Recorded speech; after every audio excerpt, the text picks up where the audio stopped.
Good evening.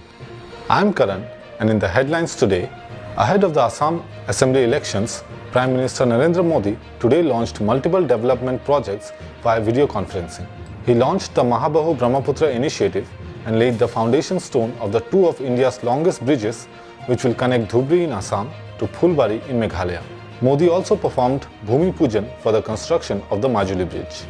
A tea garden in Assam's Soraideo district is scripting a new and unusual story of success. Few years ago, this bankrupt tea garden was taken over by Darjeeling-based organic tea company, and since then, things have taken a very pleasant turn. A London-based company called Fairtrade, dealing in only organic and high-quality tea, is marketing tea leaves of this garden across the world. This is the only tea garden among Assam's 800 tea gardens where workers have a direct participation in profit. আজি 5th number project আমি আজি launch কৰিলো যোনটো societal upliftment of education for garden children, and fair trade is a standard which originated in the US in 1958, and later it had been labeled by Netherlands. It started with coffee, started with cocoa, and finally we are doing it with tea, and we are proud today to say that we are one of the prime producers of fair trade teas in the global market, where Callow Foods, Clipper, is the main buyer along with Tikane. And this is basically the standard where we tutor the workers how to manage their finances. So every kg of tea, whether it be of Orthodox or CTC, they get a premium that comes to their account. And this account is being totally held by the workforce. And they take on the decision on what projects to take for their societal upliftment. Basically, it must have a societal upliftment along with environmental impacts. So far we have had distribution of tiffin cases. We've had distribution of, water flask for their hot tea and also cold water.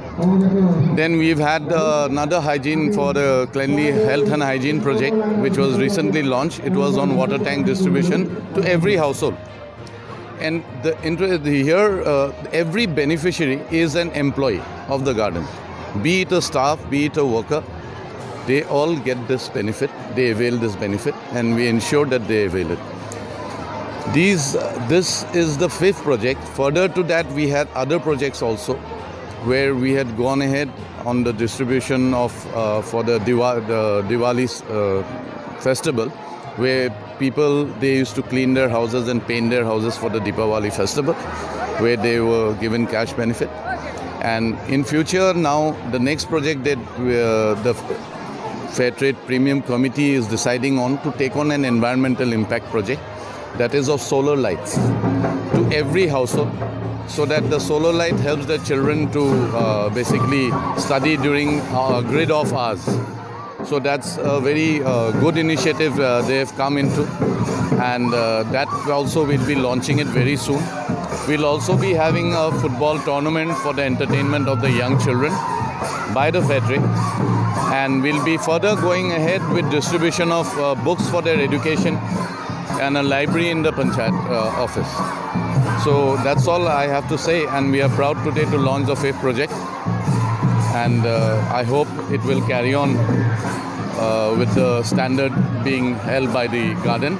We've got 17 standards going, so this is one of the prime standards where we focus a lot, along with the organic and fair trade and the rainforest and NPOP and NOP. All the standards we've got. So Netherlands is another standard that we are maintaining. So we maintain all the standards as per the norms, and that's how. And we are happy today to launch this project. Thank you. In Assam's Mangoldoi, local MLA Gurujyoti Das laid the foundation of 17 projects out of total 31 projects sanctioned under 14th and 15th Finance Commission. These projects would greatly enhance internal road communication and scientific drainage systems from Mangoldoi town.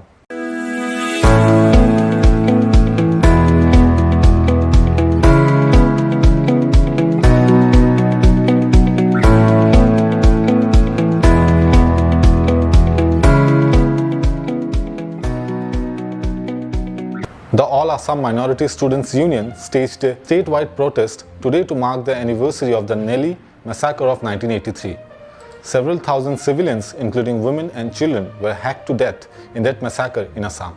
In biosphere news, scientists of the Zoological Survey of India in Shillong have published a paper on the mass migration of an earthworm species, Perionyx mackintoshi. It was first discovered from Feb Eb in East Khasi Hills of the state and is characteristically identified by the rather larger size and an iridescent blue-colored skin. However, this current report is based on the extensive field studies carried out in another part of the East Khasi Hills in a village named Maulingot. In regional news, retaining its political wave, the ruling Mizo National Front or MNF on Thursday swept the Aizawl Municipal Corporation or AMC polls by bagging 11 out of the 19 wards, the same number of seats it had won in the last civic body polls held in 2015. As per the civic body polls results declared after counting on Thursday, main opposition party Zoram People's Movement, which had contested all the 19 wards, won 5, while the Congress, which fielded 19 candidates, including 2 incumbent councillors, bagged 2. The BJP, which contested 9 seats, drew blank. The People's Party of Arunachal or PPA has urged Chief Minister Pema Khandu and MPs from the state to initiate fresh dialogue with the Centre for Amendment of the Defective Statehood Act of 1987. In national news, Union Home Minister Amit Shah began his 2-day political tour of West Bengal. Shah launched the 5th and final phase of the BJP's Poriborton Yatra from the South 24 Parganas district today and attended several other programs. Amit Shah, who flagged off the final leg of the Parivartan Yatra of the BJP in West Bengal on Thursday, said, if voted to power, the BJP government will provide more than 33% reservation to women and went on to promise 7th pay commission benefits to government workers. The Union Food Processing Industries Ministry today said it has cleared 20 projects worth Rs 363.4 crore under 2 central government schemes. The government will provide a grant-in aid of Rs 102.91 crore for these projects, which together are expected to generate nearly 12,000 jobs and benefit 42,800 farmers. In sports news, South Africa all-rounder Chris Morris became the most expensive buy in Indian Premier League history as he was sold to Rajasthan Royals for Rs 16.25 crore. Before Morris, Yuvraj Singh at Rs 16 crore was the most expensive buy in IPL history. Morris came into the auction at a base price of Rs 75 lakhs. That's all for today. For more such stories from India's eastern neighborhood, please follow Newsfile Connect on Facebook, Instagram and Twitter. Thank you.